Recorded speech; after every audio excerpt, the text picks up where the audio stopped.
നയതന്ത്ര നീക്കങ്ങളാണ്.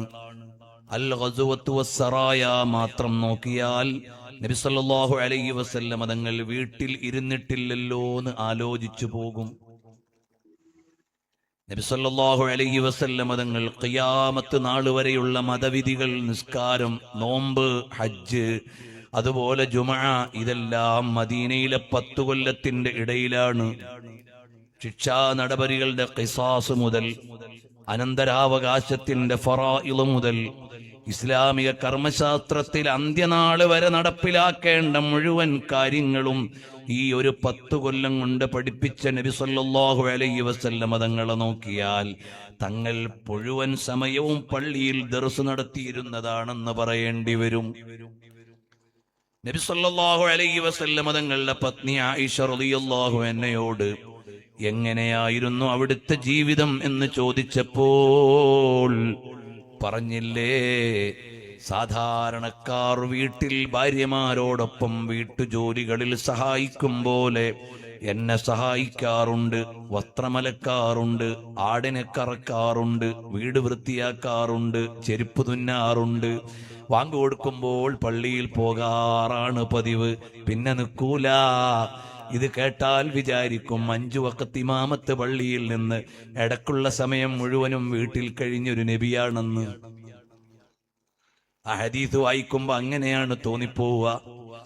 അപ്പോൾ ഫാമിലി ലൈഫിൽ മുഴുവനും നോക്കിയാൽ അവിടുത്തെ പത്നിമാരുടെ വീട്ടിൽ പോയ നേരം, അവരോടൊപ്പം തമാശ പറഞ്ഞ നേരം, അവരോടൊപ്പം ഭക്ഷണം കഴിച്ച നേരം, ആയിഷ ഉമ്മയോട് കളി കാണാൻ പൂതിയുണ്ടല്ലേ എന്ന് ചോദിച്ചിട്ട് അവിടെ ആഫ്രിക്കക്കാര് പെരുന്നാളിന്റെ ആഘോഷം നടത്തിയപ്പോ കണ്ടോളൂ മോളെ എന്ന് പറഞ്ഞിട്ട് തോളത്തുകൂടി കളി കാണാൻ അവസരം കൊടുത്ത പുണ്യനബി തങ്ങളെ വായിക്കുമ്പോ, ഭാര്യമാര് തമ്മിൽ പായസം കൊണ്ട് കളിച്ച തമാശയ്ക്ക് സാന്നിധ്യം വഹിക്കുമ്പോ നമ്മൾ വിചാരിക്കും അവിടുന്ന് വീട്ടിൽ മാത്രം ഇരുന്ന് 10 കൊല്ലം കഴിച്ചുകൂട്ടിയതാണ്. പിന്നെ നോക്കുമ്പോൾ നബി സല്ലല്ലാഹു അലൈഹി വസല്ലം തങ്ങളുടെ മക്കൾ, ആ മക്കളുടെ വഫാത്തുകൾ, അവരുടെ വിവാഹങ്ങൾ, അവരുടെ കുടുംബജീവിതങ്ങൾ, ഇതെല്ലാം നോക്കുമ്പോൾ നബി സല്ലല്ലാഹു അലൈഹി വസല്ലം തങ്ങൾ കുടുംബകാര്യങ്ങൾ മാത്രം നോക്കിയ ഒരു ഗൃഹനാഥനാണെന്ന് പറയേണ്ടി വരും. ഇങ്ങനെ നോക്കുമ്പോ ഈ 10 കൊല്ലത്തിനുള്ളിൽ എങ്ങനെയാണ് നബി സല്ലല്ലാഹു അലൈഹി വസല്ലം തങ്ങൾ ഇതെല്ലാം ചെയ്തത്? പിന്നെ നോക്കുമ്പോൾ പേർഷ്യയിലേക്ക് കത്തയക്കുന്നു, റോമിലേക്ക് കത്തയക്കുന്നു. റോമിന്റെ പ്രതിനിധി വരുന്നു, പേർഷ്യയുടെ പ്രതിനിധി വരുന്നു, ഹെരാക്ലിയസിന്റെ സെക്രട്ടറി വരുന്നു, ബൈത്തുൽ മുഖദ്ദസ് എന്ന ആള് വരുന്നു. എല്ലാവരെയും സ്വീകരിക്കുന്നു. ബുഖാരിയിൽ ഒരു ഹദീസുണ്ട്. നബി സല്ലല്ലാഹു അലൈഹി വസല്ലം തങ്ങൾ ചോദിക്കുന്നു, മനിൽ ഖൗമു അമിൽ ഔ മനിൽ വഫദു, ആരാണ് വന്നത്? കാരണം മദീനത്തേക്ക് പല രാജ്യത്തുനിന്നും അംബാസഡർമാര് വരുന്നുണ്ട്. അത് വായിച്ചാൽ നബി സല്ലല്ലാഹു അലൈഹി വസല്ലം തങ്ങൾ അവിടെ കൗൺസിലേറ്റിൽ ഇരുന്നു കൊണ്ട് ലോകരാജ്യങ്ങളിൽ നിന്ന് വരുന്നവരെ സ്വീകരിക്കാൻ മാത്രം നേരം കണ്ട നേതാവാണെന്ന് ചിന്തിച്ചു പോകും. പിന്നീട് നോക്കുമ്പോൾ നബി സല്ലല്ലാഹു അലൈഹി വസല്ലം തങ്ങൾ ഓരോ നാട്ടുകാർ വരുമ്പോഴും ആ നാടിന്റെ മുഴുവൻ വിശേഷങ്ങളും പറയുകയാണ്. ഇമാം അഹ്മദ് തങ്ങൾ മുസ്നദിൽ ഉദ്ധരിച്ച ഒരു ഹദീസ് അൽ ഹസ എന്ന പ്രദേശത്തിന്റെ ചരിത്രം പറയുന്ന ഗ്രന്ഥത്തിൽ ആ മുഖത്തിൽ എഴുതുന്നുണ്ട്. നബി സല്ലല്ലാഹു അലൈഹി വസല്ലം തങ്ങളുടെ അടുക്കൽ വഫദ് അബ്ദുൽ ഖൈസ് വന്നപ്പോൾ ചോദിച്ചു, നിങ്ങൾ ഏതു നാട്ടുകാരാണ്? ഞങ്ങൾ അബ്ദുൽ ഖൈസിന്റെ സംഘമാണ്. അപ്പോൾ നബി സല്ലല്ലാഹു അലൈഹി വസല്ലം തങ്ങളുടെ മുമ്പിലേക്ക് ആ നാടും ആ നാട്ടിലെ തോട്ടങ്ങളും ആ നാട്ടിലെ മുഴുവൻ വസ്തുക്കളും തെളിഞ്ഞു വന്നു. അവരോട് നബി സല്ലല്ലാഹു അലൈഹി വസല്ലം തങ്ങൾ ചോദിച്ചു, നിങ്ങളുടെ കാരക്കത്തോട്ടത്തിലെ വിളവെങ്ങനെയുണ്ട്? ബർണി കാരക്ക എങ്ങനെയുണ്ട്? അവിടുത്തെ സഫാവി എങ്ങനെയുണ്ട്? അവിടുത്തെ മജ്ദൂലി എങ്ങനെയുണ്ട്? നബി സല്ലല്ലാഹു അലൈഹി വസല്ലം തങ്ങൾ ഓരോന്നും ചോദിച്ചു കഴിഞ്ഞപ്പോ വന്നവര് പരസ്പരം പറയാൻ തുടങ്ങി, നമ്മുടെ നാട്ടിന്റെ നടുവിൽ പതിറ്റാണ്ടുകളോളം താമസിക്കുന്ന ഒരാൾക്ക് പോലും ഇങ്ങനെ നമ്മുടെ നാടിനെ കുറിച്ച് പറയാൻ പറ്റില്ലല്ലോ. അങ്ങനെ അങ്ങ് പറഞ്ഞു കൊടുത്തു. അങ്ങനെ നബി സല്ലല്ലാഹു അലൈഹി വസല്ലം തങ്ങളെ വായിച്ചാൽ അത്ഭുതപ്പെട്ടു പോകാത്ത ഒരു ഭാഗവും ഇല്ല. ഓ മുഅ്മിനീങ്ങളെ, ഞാൻ എന്റെ സംഭാഷണം ദീർഘിപ്പിക്കുന്നില്ല. നേരം വെളുക്കും വരെ പറഞ്ഞാലും ആ അത്ഭുതങ്ങളുടെ കൗതുകം പറഞ്ഞിങ്ങനെ നിന്നാൽ എന്ത് രസമാണ്. അതുകൊണ്ട് നമ്മളെല്ലാം വായിക്കണം.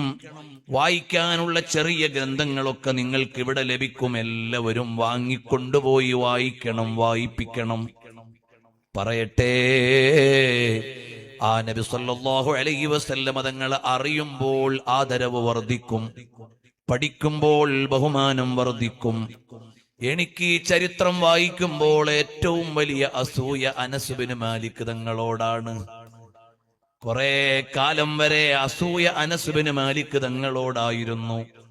ഇപ്പൊ എനിക്ക് അസൂയ മറ്റൊരാളിലേക്ക് മാറി. അത് ഖസ്വാഇനോടാണ് ഇപ്പോഴെന്റെ അസൂയയുള്ളത്. അനസ് ബിൻ മാലിക് തങ്ങളോട് അസൂയ വന്നത് എന്തുകൊണ്ടാണ്? നബി സല്ലല്ലാഹു അലൈഹി വസല്ലം തങ്ങൾ മദീനത്ത് വന്നപ്പോൾ 10 വയസ്സല്ലേ ഉള്ളൂ അനസ് ബിൻ മാലിക് തങ്ങൾക്ക്. നബി സല്ലല്ലാഹു അലൈഹി വസല്ലം തങ്ങൾ വഫാത്തായപ്പോൾ 20 വയസ്സല്ലേ ആയിട്ടുള്ളൂ. ആ 10 കൊല്ലവും നബി സല്ലല്ലാഹു അലൈഹി വസല്ലം തങ്ങളുടെ കൂടെയാണ്. അവിടുന്ന് പറഞ്ഞു, നബി സല്ലല്ലാഹു അലൈഹി വസല്ലം തങ്ങൾ മദീനയിലേക്ക് വരുന്ന അന്ന് മദീന മുഴുവനും പ്രകാശിച്ചത് ഞാൻ കണ്ടു. 500 അൻസ്വാറുകളാണ് നബി സല്ലല്ലാഹു അലൈഹി വസല്ലം തങ്ങളെ വരവേറ്റത്. വഫാത്തായപ്പോൾ മദീന മുഴുവനും കാർമേഘം മൂടിയതുപോലെ അതും ഞാൻ കണ്ടു.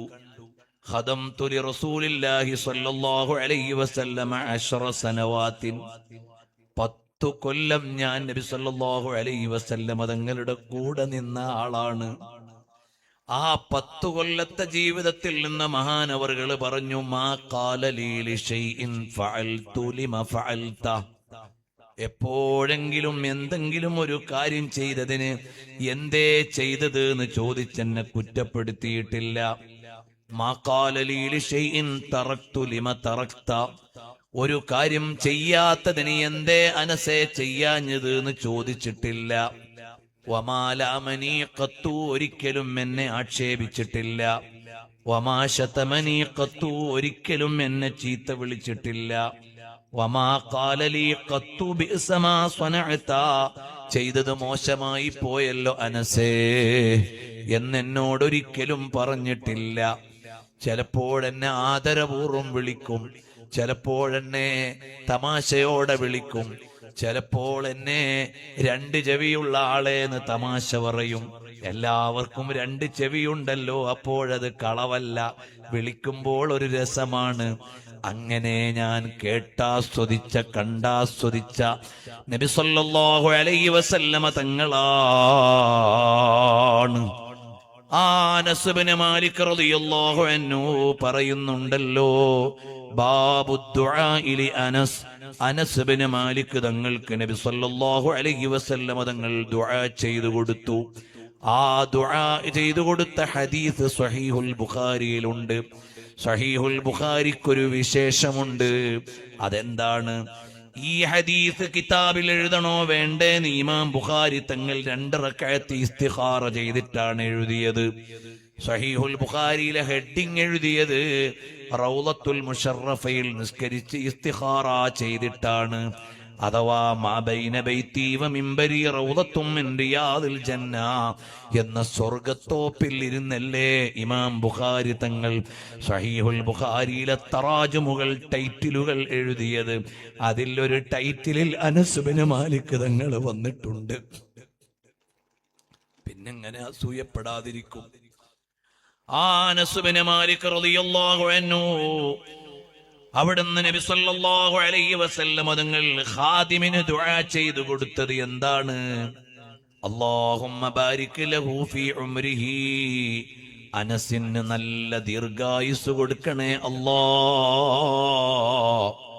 100 വയസ്സ് ജീവിച്ചു അനസ് ബിൻ മാലിക് തങ്ങൾ. അനസ് ബിൻ മാലിക് തങ്ങൾ വഫാത്താകുമ്പോൾ ബസറയിൽ ഒരൊറ്റ സ്വഹാബിയും ബാക്കിയില്ല. മിസ്റിൽ ഒരു സ്വഹാബിയും ബാക്കിയില്ല. ലോകത്തെവിടെയും സ്വഹാബികളിൽ നിന്ന് ഒരൊറ്റ സ്വഹാബിയെ ബാക്കിയുള്ളൂ. ബഹുമാനപ്പെട്ട തുഫൈൽ ബിൻ അംർ എന്നവരു മാത്രമേ പിന്നെ ബാക്കിയുള്ളൂ. ആരാണ്? നബി സല്ലല്ലാഹു അലൈഹി വസല്ലമ തങ്ങളുടെ ഖാദിമായ അനസ് ബിൻ മാലിക് തങ്ങൾ മദീന ബസറയിൽ വഫാത്താകുമ്പോൾ മക്കത്താണെന്നാണ് എൻ്റെ ഓർമ്മ. ബഹുമാനപ്പെട്ട തുഫൈൽ ബിൻ അംർ തങ്ങളുള്ളത്.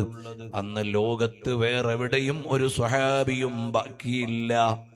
ആ ജീവിതത്തെ 10 കൊല്ലം ആസ്വദിച്ചപ്പോൾ 20 വയസ്സായി.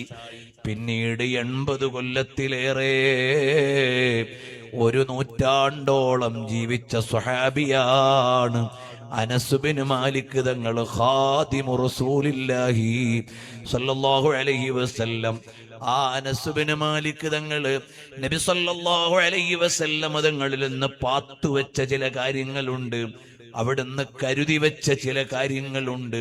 നബി സല്ലല്ലാഹു അലൈഹി വസല്ലം തങ്ങളുടെ ശഅർ മുബാറക് എടുത്ത് പാത്തു വെച്ച് കൊണ്ട് നടന്നു. എന്നിട്ട് പറഞ്ഞു, ഞാൻ മരണപ്പെട്ടാൽ അതെന്റെ നാവിന്റെ അടിയിൽ വെച്ചിട്ട് എന്നെ മറമാടണേന്ന് അനസ് ബിൻ മാലിക് തങ്ങൾ പറഞ്ഞിരുന്നു. ഇമാം ബുഖാരി തങ്ങൾ താരീഖിൽ പറയുന്നുണ്ട്, വദുഫിന അനസ് ബിൻ മാലികിൻ, അനസ് ബിൻ മാലിക് തങ്ങൾ മറമാടപ്പെട്ടു. വശഅറു റസൂലില്ലാഹി സ്വല്ലല്ലാഹു അലൈഹി വസല്ലമ തഹ്ത ലിസാനിഹി, അവിടുത്തെ നാവിന്റെ അടിയിൽ ആ തിരുകേശം വെച്ചിരുന്നു എന്ന് ഇമാം ബുഖാരി തങ്ങൾ താരീഖിൽ പറയുന്നുണ്ട്. ഒരു കൊച്ചു വടിയുണ്ടായിരുന്നു നബി സല്ലല്ലാഹു അലൈഹി വസല്ലമ തങ്ങൾ കൊടുത്തത്. അതും എന്റെ ജനാസയോട് ചേർത്തു വെക്കണേ എന്ന് അനസ് ബിൻ മാലിക് തങ്ങൾ വസിയത്ത് ചെയ്തിരുന്നു. അത് ചേർത്ത് പിടിച്ചുകൊണ്ടാണ് അനസ് ബിൻ മാലിക് തങ്ങൾ കിടക്കുന്നത്. പോകാൻ നേരം അവിടുന്ന് പറഞ്ഞ ഒരു കാര്യമുണ്ട്. നാളെ പരലോകത്ത് ചെല്ലുമ്പോൾ നബി സല്ലല്ലാഹു അലൈഹി വസല്ലമ തങ്ങളുടെ അടുത്തേക്ക് ഞാൻ ഓടിച്ചെന്നിട്ട് പറയും, അന ഖുവൈദിമുക ഉനൈസ്, ഞാൻ അവിടുത്തേക്ക് കൊച്ചു കൊച്ചു സേവനം ചെയ്ത കുഞ്ഞനസാണ് നബിയേ. ഈ അനസ് ബിൻ മാലിക് തങ്ങളെ വായിക്കുമ്പോ എങ്ങനെ അസൂയ വരാതിരിക്കും? 10 വയസ്സ് മുതൽ 20 വയസ്സ് വരെ പൊട്ടിത്തെറി പ്രായമല്ലേ? അപ്രായത്തിൽ പൊന്നു മുസ്തഫ സല്ലല്ലാഹു അലൈഹി വസല്ലമ തങ്ങളുടെ കൂടെയല്ലേ? ഈ കാര്യം പറയുമ്പോൾ ചില വിളവുള്ള മുത്തഅല്ലിമീങ്ങൾ ചോദിക്കും, നബി സല്ലല്ലാഹു അലൈഹി വസല്ലമ തങ്ങൾ അവിടുത്തെ വ്യക്തിത്വം ശരിയാണ്, പക്ഷേ അനസ് ബിൻ മാലിക് തങ്ങൾ അത്ര സൂക്ഷ്മതയോടെ ചെയ്തത് കൊണ്ടല്ലേ കുറ്റം കേൾക്കാഞ്ഞത്? മോനെ, അങ്ങനെ മാത്രമല്ല. ഒരിക്കൽ അനസ് ബിൻ മാലിക് തങ്ങളെ ഒരാവശ്യത്തിന് വിട്ടു. അപ്പോൾ അനസ് ബിൻ മാലിക് തങ്ങൾ പോയപ്പോൾ വഴിയിൽ കളി കണ്ടു, അവിടെ നിന്നപ്പോൾ നബി സല്ലല്ലാഹു അലൈഹി വസല്ലമ തങ്ങൾ അനസ് മോനെ കാണുന്നില്ല. അന്വേഷിച്ചിറങ്ങിയപ്പോൾ കളി കാണുകയാണ്. കുട്ടിയല്ലേ? നബി സല്ലല്ലാഹു അലൈഹി വസല്ലമ തങ്ങൾ ഒരു തപ്പന മട്ടലെടുത്തിട്ട് പിന്നിൽ പോയി തല്ലുകയല്ല. ഓ അനസേ, ഇവിടെ നിൽക്കുകയാണോ എന്ന് ചോദിച്ചു കുറ്റപ്പെടുത്തുകയല്ല.